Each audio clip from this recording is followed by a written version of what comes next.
धन्यवाद अध्यक्ष महोदय, आपने मुझे बोलने का मौका दिया। आज बहुत शेर बोले जा रहे थे सदन में, तो मैं भी एक शेर से शुरू करना चाहती हूँ कि तेरा इंतजार करेंगे हम, चाहे जमाने लग जाए, या तो तू आ जाए या हम ही ठिकाने लग जाए। तो सर, ये शेर मुझे अच्छे दिन की याद दिलाता है, वो दिन के जिसका वादा था, इस सरकार के नेकी का जो इरादा था, जो इरादे 2014 में काफी बुलंद थे, पर 2024 के आते आते इनके नीतियों में कुछ थोड़े बहुत घमंड थे, जिस घमंड के चलते पूर्व में नोटबंदी और लॉकडाउन जैसी घटनाएं घटी और जिसके वजह से 700 से ऊपर किसानों की मौत हुई, और जिसके चलते मणिपुर पर प्रेसिडेंट्स रूल तो लागू किया गया, लेकिन बस यही बोलना था कि 22 महीने लगे और कई लोगों की जानें चली गई।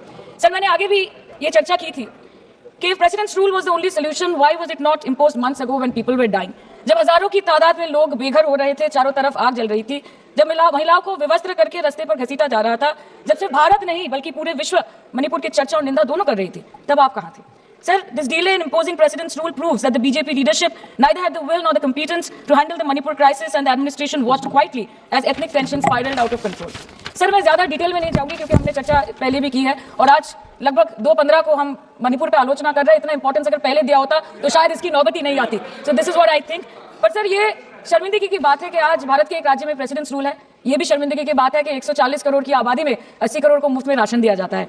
आज सर, लाखों नौजवान हैं जो बेकार बैठे हैं, 1 से 2% ऐसे लोग हैं जो सिर्फ टैक्स पेएबल के क्राइटेरिया में आते हैं, और बीजेपी है जो सब चंगासी का कुर्ता पजामा पहन के घूमते रहते हैं। ये दिखाने के लिए अच्छी बात है, लेकिन ग्राउंड रियलिटी कुछ अलग ही है सर 2023 में टॉप 10 वीपीएनआर की रिपोर्ट के अनुसार मणिपुर में 212 दिन से ऊपर इंटरनेट शटडाउन किया गया था, a total of 5088 hours, marking it the second highest after Jammu and Kashmir. This led to huge economic loss in Manipur, approximately 3,157 crore. The economic blockade in Manipur affecting the two main national highway lasted for 66 days, with rough estimates of loss of around 250 crore per day, which is a whopping rupees 17,000 crores in over 2 months.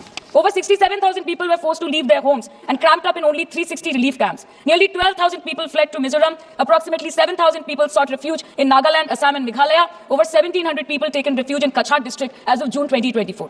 और ये सब तो sir registered official figures है, न जाने unregistered unofficial और कितने बेघर लोग होंगे जो दूसरों के घर में रह रहे हैं, शायद दूसरे राज्य में रह रहे हैं, दूसरे देशों में रह रहे हैं। ये इसीलिए हुआ है सर क्योंकि मणिपुर की सरकार, डबल इंजन सरकार ने, उनकी मंशा ये नहीं थी कि वहां के लोगों को शुरू से प्रोटेक्शन दिया जाए, कि उनको शुरू से रिलीफ दिया जाए। अगर वही होता तो 22 महीनों से इन्होंने मणिपुर को जलने ना दिया होता। सर, मैं 2 मिनट में खत्म करूंगी। You want to move the resolution, of course we have to be with that. लेकिन 1 अप्रैल 2025 मतलब एक दिन पहले से मिनिस्ट्री ऑफ होम अफेयर्स ने armed forces special powers act को 6 महीनों का एक्सटेंशन देकर मणिपुर, अरुणाचल प्रदेश और नागालैंड में इफेक्टिव कर दिया है। इससे समझ आता है that law and order in Manipur has seriously deteriorated. आज भी बीरेन्द्र सिंह जी बीजेपी वाले बोल रहे थे कि 1960 से हजारों रिफ्यूजीज मणिपुर में घुस के बैठे हैं, 2001 का सेंसस रिव्यू करना है और डिलिमिटेशन से पहले एनआरसी लाना है। मतलब आपको कुछ सुधारना नहीं है, आपको बस और बिगाड़ना है।